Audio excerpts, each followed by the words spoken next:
वाञ्छो यत्पदसरसितत्वन्द्वमश्रित्य पूर्वे मूर्त्ना यस्या वयमुपगतां देशिका मुक्तिमापुः सोऽयं रामानुजमुनिकर स्वीयमुक्तिं करस्तां यत्सम्बन्धात् अमनुतगतं वर्ण्यते कुरनातः ஒரு மகள் தன்னை உடையேன் உலகம் நிறைந்த புகழால் திருமகள் போல வளர்த்தேன் செங்கண்மால் தான் கொண்டு போனான் பெருமகளாய் குடிவாழ்ந்து பெரும்பிள்ள பெற்ற வசோதை மருமகனைக் கண்டு கொண்டு மணாட்டுப்புறம் செய்யுங்கொலோ.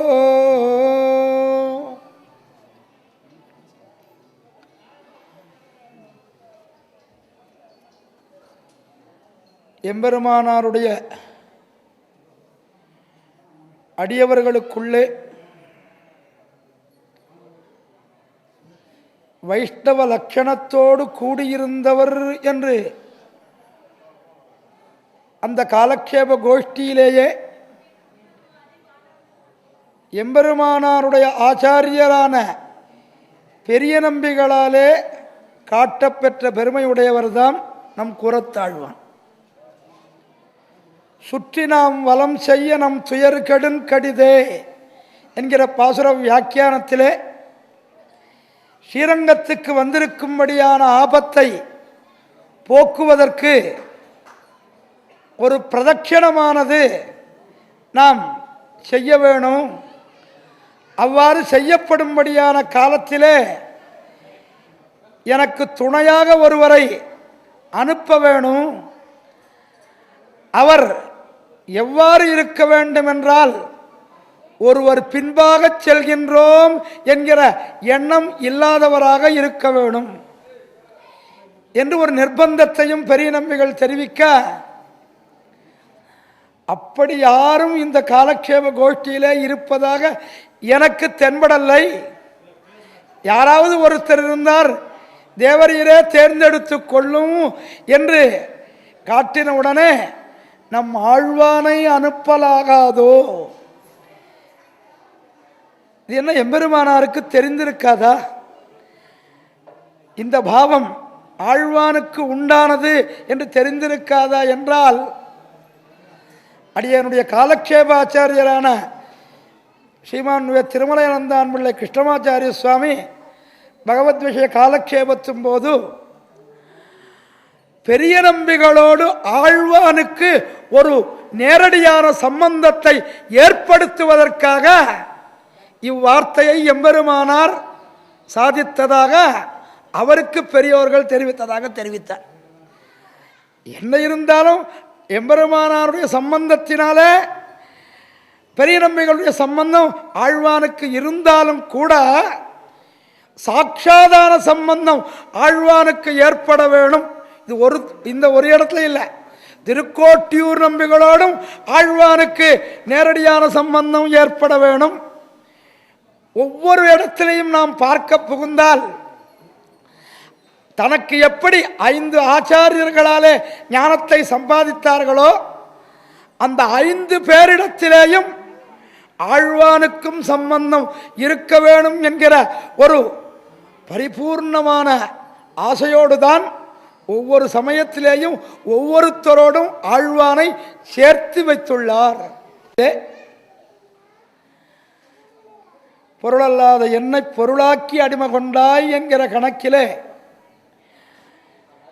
அடியனுக்கும் ஒரு பாக்கியத்தை ஏற்படுத்தி தந்த இந்த கமிட்டியாருக்கு அடியனுடைய கிருதஜ்ஞதானுசந்தானத்தை தெரிவித்துக் கொண்டு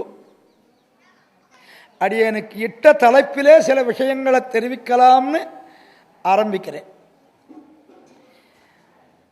இந்த உபன்யாசத்தை ஏற்படுத்தும்படியான சமயத்தில் இங்கே எழுந்தருளி இருக்கிறபடியான ஸ்ரீமான் கூரம் வீரவல்லி பாஷ்யகாராச்சார் சுவாமி மார்கழி மாதத்தில் ஒரு நாள் ஒரு ஃபோன் பேசச்ச, இன்றைய தினம் புனர்வசு ஆகையினால் சக்கரவர்த்தி திருமகனுடைய அனுபவமாக இருக்க வேணும்னு நியமித்தார்.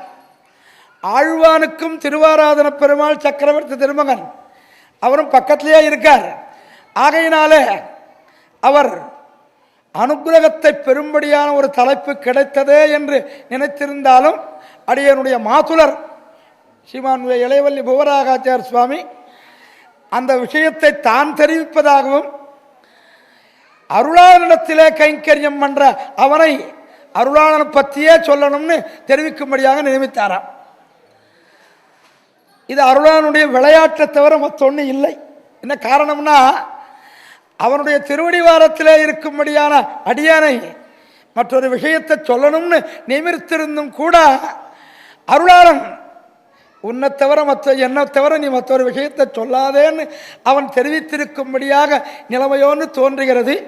அப்படிப்பட்ட அருளாளன் அனுபவித்த ஆழ்வான் அனுபவித்த அருளாளனை பற்றி வரதராஜஸ்தவத்தில் இருக்கிற சில விஷயங்களை காலத்துக்கு அனுகுணமாகவும் தெரிவித்து சத்தை பெற பாரிக்கிறேன்.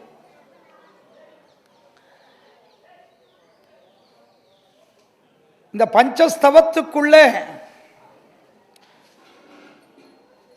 மற்றைய ஸ்தவங்களை பார்க்கும்படியான சமயத்திலேயும் இந்த வரதராஜஸ்தவத்தை நாம் பார்க்கும்படியான சந்தர்ப்பத்திலேயும் இது எம்பெருமான் திருமுன்பே வெளியிடப்பட்டது என்பதற்கு இந்த ஸ்தவத்திலே பல இடத்திலே சான்றுகள் நிறைய கிடைக்கிறது. எம்பெருமானார பிரிந்த வியசனத்தினாலே திருமாலிருஞ்சோலையில் இருக்கும்படியான சமயத்தில் மற்றைய ஸ்தவங்களை விண்ணப்பிக்க பிராப்தமாயிற்று. அவன் எல்லாத்தையும் கொடுக்கக்கூடியவன். அதுவும் இல்லாமல் ஹஸ்திகிரி மகாத்மியத்திலேயே ஒரு திவ்யமான கதாபாகத்திலே தெரிவிக்கும்படியான சந்தர்ப்பத்திலே புலஸ்ய ரிஷி என்று ஒரு ரிஷி இருந்தாராம். அந்த ரிஷிக்கு ஒரு குழந்தையானது பிறந்ததாம். பிறக்கும் போதே பார்வையில்லாத குழந்தையாக பிறந்ததாம். அந்த குழந்தையை அவர் பல இடத்துக்கு அழைத்து கொண்டு போய் இக்குழந்தைக்கு நல்ல கண் பார்வையை தரணும்னு அவர் பிரார்த்தித்தாராம். யாரும் ஒன்றும் செவி சாய்க்கவே இல்லை. அப்படி இருக்கச்சே அஸ்திகிரி கேத்திரம், அந்த கேத்திரத்துக்கு வந்து தேவப்பெருமானுடைய திருமுன்பே அந்த குழந்தையை விட்டு உனக்கு என்னமோ அருளாளன்னு பேர் இருக்குன்னு சொல்றா. அப்படிப்பட்ட அருளாளன் என்கிற பெயரை நீ நிலைநிறுத்திக் கொள்ள வேண்டும் என்றால் இக்குழந்தைக்கு பார்வையை தந்தருள வேணும் என்று பிரார்த்திக்கிறார். தோடுதான் கேட்கின்றார் என்கிற எண்ணத்தோடு அடுத்த க்ஷணமே என்ன பண்ணினார் அருளாளன் அந்த அர்ச்சக முகேன அந்த கண்களை அப்படி ஸ்பர்சிக்க சொன்னாராம். அடுத்த க்ஷணமே அந்த குழந்தைக்கு, பார்வையில்லாத குழந்தைக்கு கண் தேஜஸாக தெரியறதுக்கு ஆரம்பிச்சது.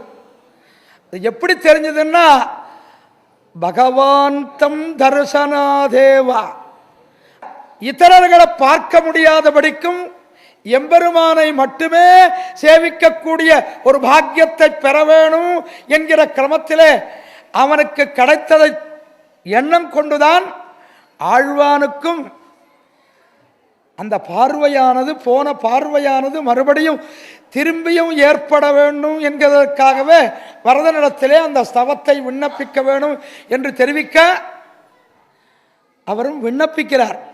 ஆனால் விண்ணப்பிக்கச்சே என்ன கேட்கணும்? சுவாமி எனக்கு கண்ணை கொடுக்கணும் என்று சொல்லணுமே தவிர அப்படி எதுவுமே சொல்லாதபடிக்கு என்ன பிரார்த்திக்கிறார்? நீ துவயார்த்த பிரதிபாதகன், நீ துவயார்த்தத்தை பிரதிபாதிக்க வந்த எம்பெருமான் என்று ஆளவந்தாருடைய நிர்வாகத்தை இங்கு இந்த வரதராஜ ஸ்தவத்தினாலே திருடீகரிக்கிறார் கூறத்தாழ்வான்.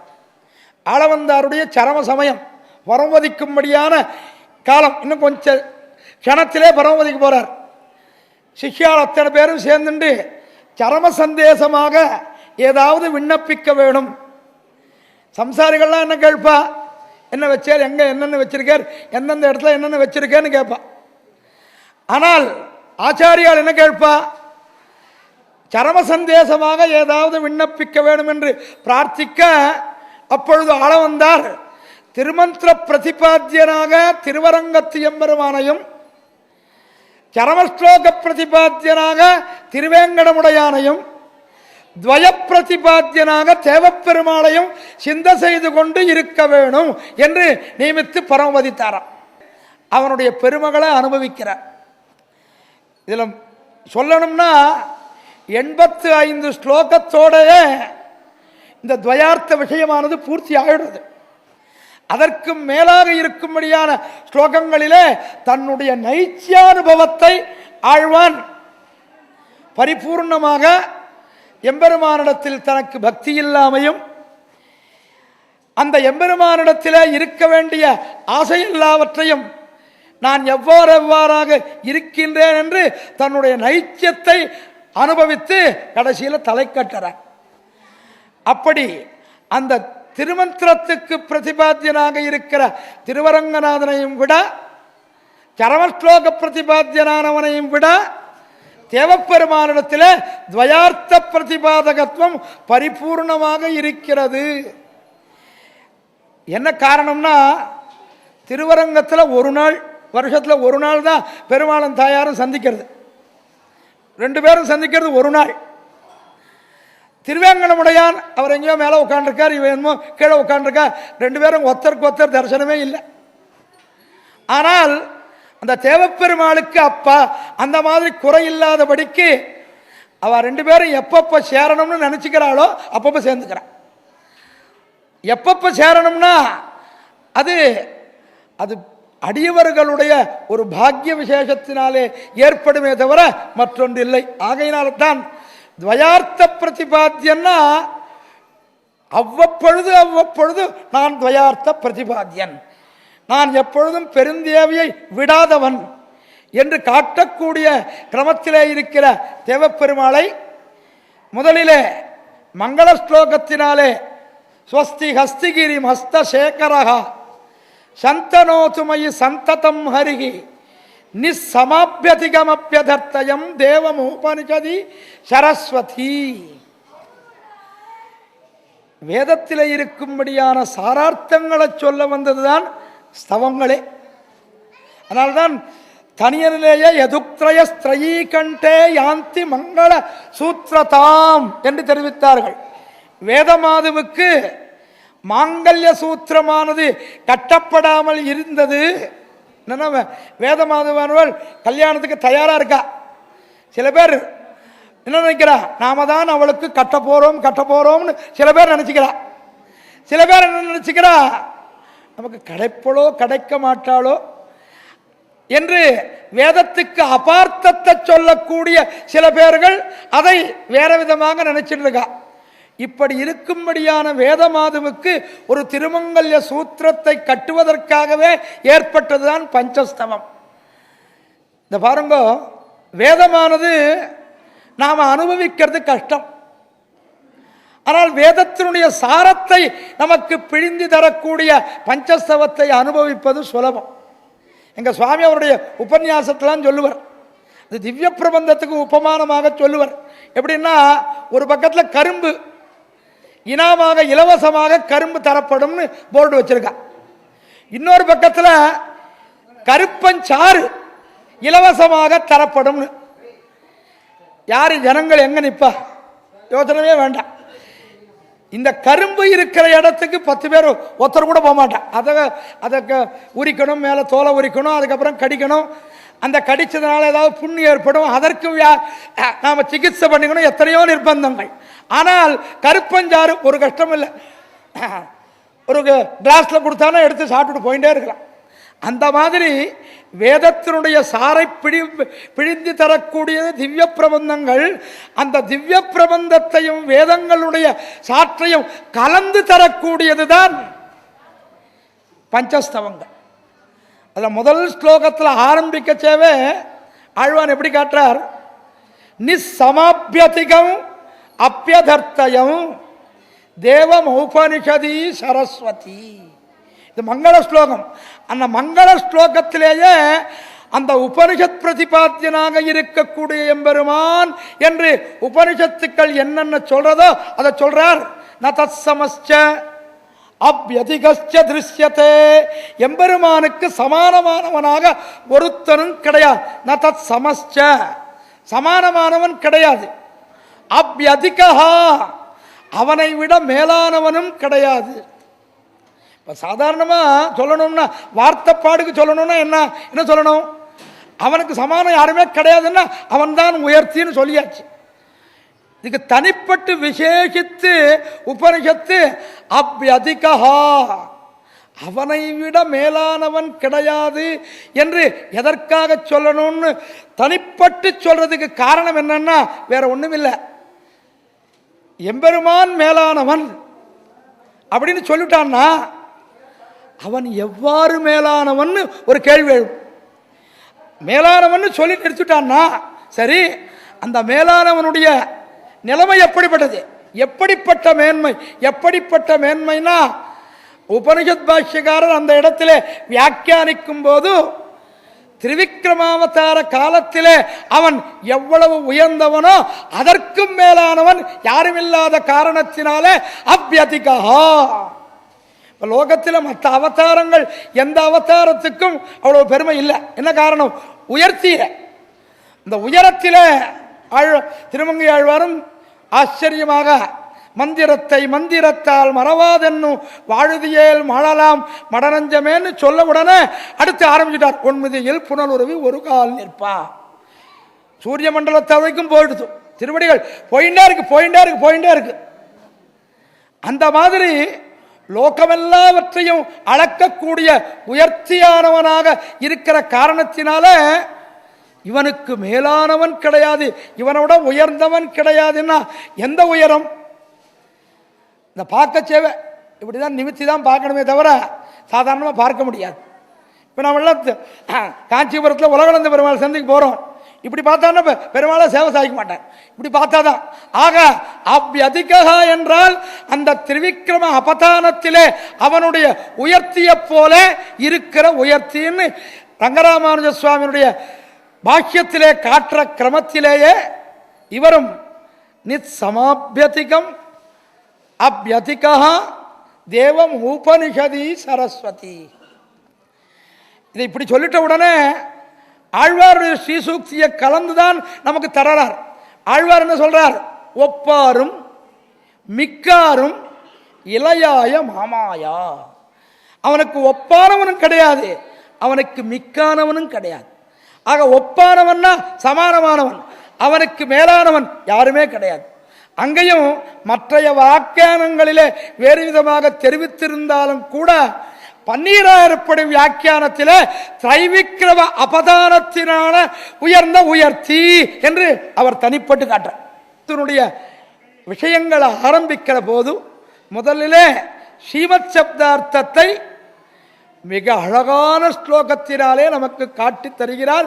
ஸ்ரீநிதிம் நிதிம் அபாரமர்த்தினாம் அர்த்திதார்த்த பரிதான தீக்கிதம் சர்வபூத சுகிருதம் தயாநிதிம் தேவராஜம் அதிராஜமாஸ்ரயே.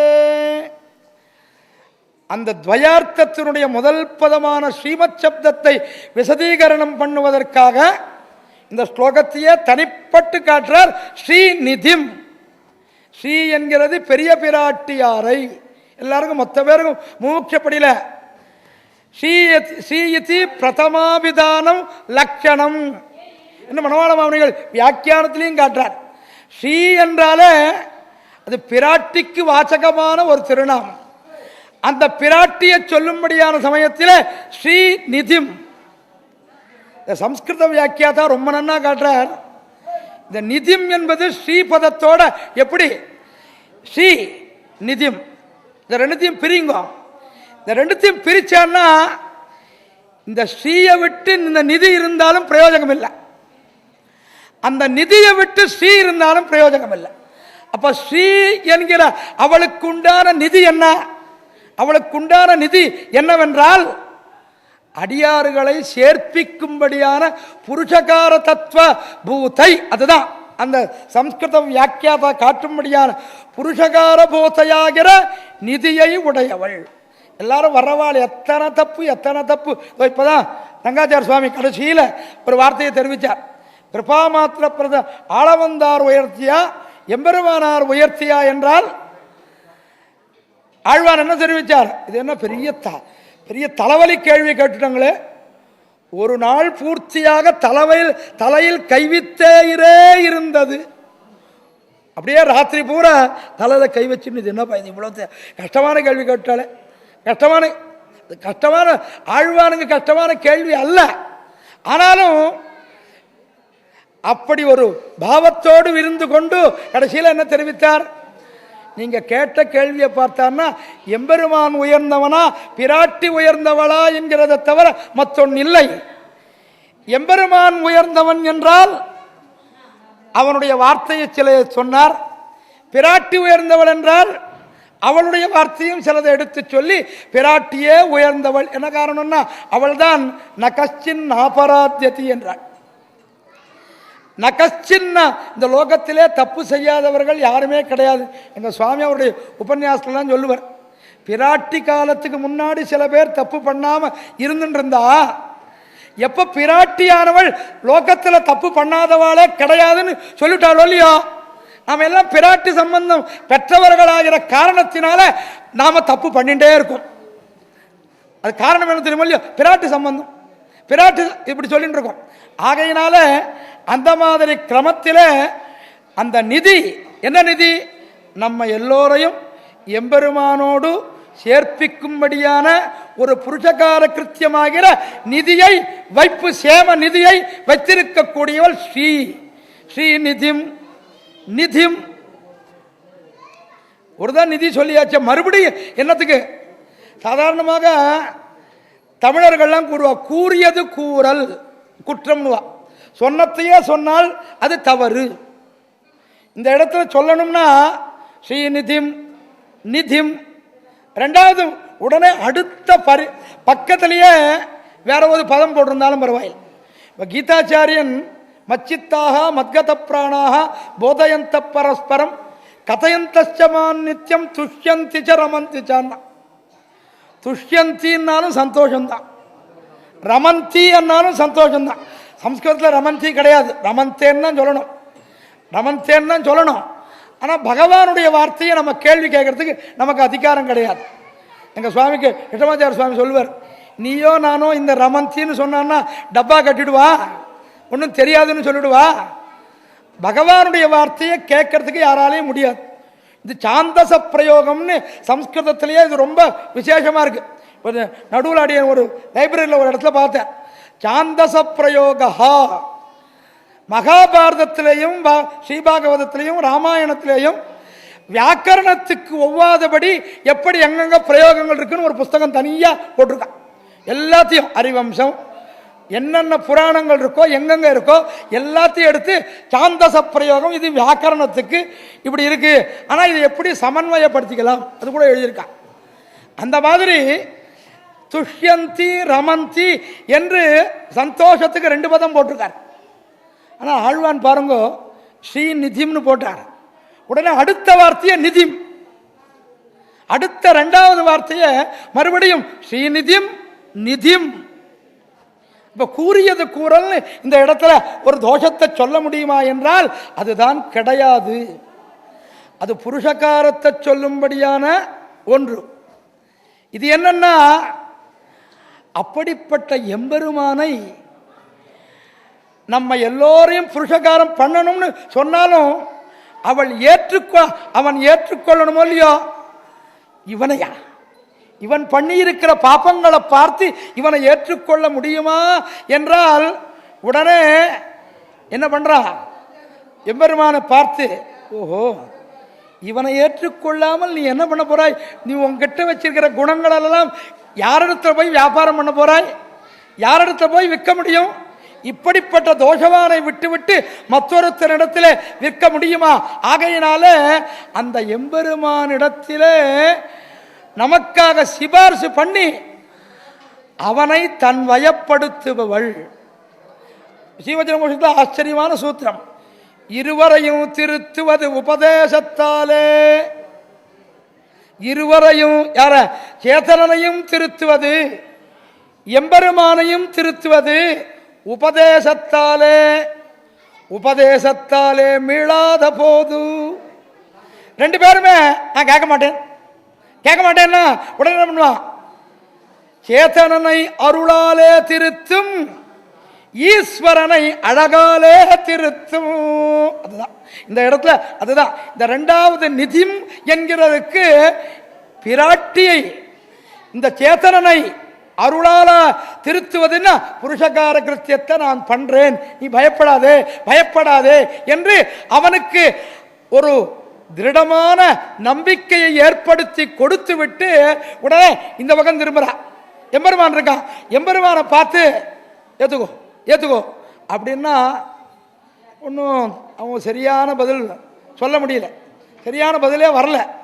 உடனே பிராட்டி என்ன பண்ணா தெரியுமோ இல்லையோ, மணவாள மாமுனிகள் வியாக்கியானம் பண்ற, கண்ணை நெகிழ்த்துவதும் கச்சையை நெகிழ்த்துவதும். கண்ணை இப்படி இப்படி உருட்டு, வா வா, இல்லை ராத்திரி எப்படி இருந்தாலும் எங்கிட்ட தானே வரணும், அப்போ நான் பார்த்துக்கிறேன்.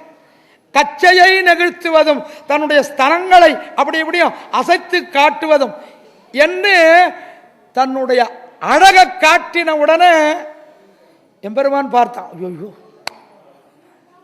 இவளும் கோச்சின்னு போயிட்டான்னா என்ன பண்றது, இவளும் கோச்சின்னு போயிட்டா என்ன பண்றது, அவள் விட்டான்னா நமக்கு ஒண்ணுமே பிரயோஜகமே இல்லை. ஆனானப்பட்ட மாரீச்சனே என்ன சொல்றான், அப்பா ஏற்கனவே பிரம்மச்சாரி நாராயணனாக இருந்த போதே நான் ரொம்பவும் கஷ்டப்பட்டேன், இப்ப அவன் ஸ்ரீமன் நாராயணனாக இருக்கும்படியான சமயத்தில் போய் என்ன போ சொல்லுகிறாயே என்று கேட்டுக்கொண்ட கிரமத்தில் அந்த ஸ்ரீமத்துவத்தை ஏற்படுத்தி கொடுத்த ஒரு பெருமையானது பிராட்டிக்கு உண்டான காரணத்தினாலே ரெண்டு பேரையும் ஸ்ரீநிதியும் புருஷகார கிருத்தியத்தையும் எம்பெருமானுக்கு அவனை அடியவர்களை அருள் செய்யும்படியான நிதியும் ரெண்டுத்தையும் வச்சுருக்கான. ஸ்ரீநிதியும் நிதியும் அபாரமர்த்தினாம் அர்த்திதார்த்த பரிதான தீட்சிதம். அவ்வளவுதான் ஆரம்பிச்சுட்டா. அர்த்திதார்த்த பரிதான தீட்சிதம் சர்வபூத சுகுர்த்தம், எல்லாருக்கும் சுகுர்த்து. லோகத்தில் எம்பெருமானுக்கு விரோதிகள்னு யாராவது ஒருத்தர் உண்டா? யாராவது ஒருத்தர் உண்டா? ஸ்ரீவஜனபூஷணத்திலே சூத்திரம் சொல்றாரு, ஈஸ்வரன் செய்த ஆணை தொழில்கள் எல்லாம் பாகவத அபச்சாரம் பொறாமையே என்று ஜீயருளி செய்வர். எம்பெருமான் பண்ணின ஆணை தொழில், ஆணை தொழில்னா யானை பண்ணும்படியான காரியத்தை எம்பெருமான் பண்றான், அனாயாசமா பண்றான். அந்த காரியங்களை எல்லாவற்றையும் பண்ணுகிற காரணம் என்ன? பாகவத அபச்சாரம். இந்த அடியவர்களிடத்திலே அவர்கள் பண்ணின அபச்சாரத்துக்காகத்தான், மற்றொன்றே தவிர அவன் வேறொன்று இல்லை. மற்றவர் யாரோ ஒருத்தர் கேட்டாலாம், சுவாமி எனக்கு நிருசிம்மாவதாரம் சேவிக்கணும்னு ஆசையா இருக்கு, நிருசிம்மாவதாரம் சேவிக்கணும்னு ஆசையா இருக்கு, ஒரு தடவை சேவை சாதிக்க மாட்டாரா, ஒரு தடவை சேவிக்க முடியாதான்னு கேட்டாராம். உடனே பட்டர் சொன்னாரா, ஒன்றும் கஷ்டமே இல்லை, ரங்கநாத சிம்மத்தை பிரார்த்தித்தால் ரங்கேந்த சிம்மம் உபாஸ்மகேன்னு அவர் ஸ்ரீரங்கராஜஸ்தவத்திலே தெரிவித்த மாதிரி அவரை உபாசித்தால் கண்டிப்பாக நிருசிம்மனாக வந்துடுவார். ஆனால் இந்த கோஷ்டியில் யாராவது ஒரு பிரகலாதனும் வரணும், ஒரு ஹிரண்யாக்கியனும் வரணும், ஒரு பிரகலாதனும் வரணும், ஒரு ஹிரண்யாக்கியனும் வரணும், அப்பதான் நிருசிம்மன் வர முடியும். ஒருத்தன் பக்தியுக்தனாக ஒருத்தன் இருக்கணும், ஒருத்தன் வையத்துக்குன்னு ஒருத்தன் இருக்கணும். ஆகையினால அவனை பேர் சொல்லக்கூடாதுன்னு சொல்றவன ஒருத்தன் இருக்கணும், அவனிடத்திலே பரிபூர்ண விசுவாசத்துக்கோடு கூடியிருக்கிறவன் இருக்கணும். ஆக இந்த கோஷ்டில் இருக்கிறவாள்ல யார் பிரகலாதனாக இருக்கோ, யார் இரண்யாட்சனாக இருக்கிறவங்க தீர்மானிச்சுக்கோங்க, அதுக்கப்புறம் பார்க்கலாம். யாராவது எல்லாரும் லோகத்தில் இருக்கிற மற்ற பேர் பிரகலாதனா இருக்கணும்னு ஆசைப்படுவா தவிர இரண்யனாக இருக்கணும்னு யாராவது ஆசைப்படுவாளா? ஒத்தராவது ஆசைப்படுவாள் உண்டா? அவ்வளோதான், மொத்த பேரும் கப்சி யாரும் வாயா திறக்கல. ஆகையினால எம்பெருமான் சர்வபூத சுகிருத்து. அப்படிப்பட்ட நான் சொல்றேன் அங்கேயும் சொல்லுங்க, அங்கேயும் சொல்லுங்க. தயாநிதியும் ஆகையினாலே தயை, இந்த தயை என்றால் நாம் எவ்வளவு தப்பு பண்ணினாலும் கூட அந்த தப்பையெல்லாம் தோஷத்தையெல்லாம் போக்கியமாக கொள்ளும்படியான ஒரு பெருமையுடையவன் தான் தேவராஜன் என்று ஆரம்பித்து அதற்கு மேலே நாரசப்தார்த்தத்தை 3வது ஸ்லோகத்திலேருந்து ஆரம்பித்து அந்த நாரசப்தத்திலே உண்டானதுதான் அஸ்திகிரி மலை எல்லாம் சொல்றார். நாரங்களானது நித்திய வஸ்துக்களுடைய திரள். கிருஷ்ணமாச்சார சுவாமி சொல்லுவார், அது பெரிய கூட்ஸுடா, அது போயிட்டே இருக்கு. நாரங்களா நித்திய ஞானானந்தாமலத்வாதியும் ஞான சக்தியாதிகளும்னு அது பெரிய கூட்ஸு, அந்த மாதிரி போயிட்டே இருக்கும். அந்த மாதிரி பெரிய சூத்திரத்தில் நாரவஸ்துக்கள் அது என்ன, நித்தியமாக இருக்கக்கூடிய எல்லாவற்றினுடைய திரள் சமூகமானது. அந்த நாரபதார்த்தத்திலே ஒன்றுதான் ஹஸ்திகிரி மலை. அந்த ஹஸ்திகிரி மலையின் மேலே இருக்கக்கூடியவன் தான் தேவப்பெருமாள். அவன் எப்படிப்பட்டவன் என்றால் அதைத்தான் 3வது ஸ்லோகத்திலேருந்து ஆரம்பித்து 11வது ஸ்லோக பரியந்தமாக வேதங்களுக்கும் மேலானது ஹஸ்திகிரி மலை. அந்த ஹஸ்திகிரி மலையின் மேலே எழுந்தருளி இருக்கக்கூடிய எம்பெருமான் தான் தேவப்பெருமாள். அப்படின்னா வேதத்துக்கும் மேலானவன் தேவப்பெருமாள்னு காட்டுற. வேத பிரதிபாத்தியன்னு லோகத்திலே எம்பெருமானுக்கு பெயர் இருக்கு.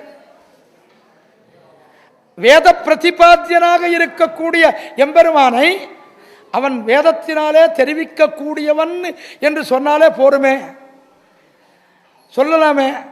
அதை விட்டுட்டு வேதத்துக்கும் மேலானவன் தேவப்பெருமாள், அஸ்திகிரி மலையின் மேலே இருக்கக்கூடிய தேவப்பெருமாள் என்னத்துக்காக காட்டுறார்? ஆழ்வான் காட்டுறதுக்கு காரணம் என்னவென்றால், இந்த லோகத்தில் குடத்துக்குள் இட்ட விளக்கு என்றும் குன்றுக்குள் இட்ட விளக்குன்னு 2 சொல்லிட்டு இருக்கான். குடத்துக்குள்ள இருக்கிற விளக்கு, அது உள்ளுக்குள்ள இருக்கிற காந்தி, அந்த வெளிச்சம் அந்த குடத்துக்கு தான் தெரியும், அந்த குடத்துக்கு தான் தெரியும். ஆனால் குன்றிலிட்ட விளக்காக இருந்தால் அது லோகத்துக்கு எல்லாவற்றுக்கும் பிரதர்சகமாகும். எல்லா இடத்திலேயும் அந்த விளக்கினுடைய ஒளியை அனுபவிக்க முடியும். அந்த கிரமத்திலே ஆழ்வான் அந்த நாரபதார்த்தத்தினுடைய விஷயங்களை எல்லாவற்றையும் 3வது ஸ்லோகத்திலிருந்து ஆரம்பித்து 11வது ஸ்லோக பரியந்தமாக நாரபதார்த்தத்தை சொல்லிட்டார். இந்த நாரபதார்த்தத்தில் சொல்லச்சேவே அந்த பகுபிரீகி சமாசத்தினுடைய அர்த்தத்தையும் சேர்த்தே சொல்றார். அந்த பதார்த்தங்கள் எல்லாவற்றையும்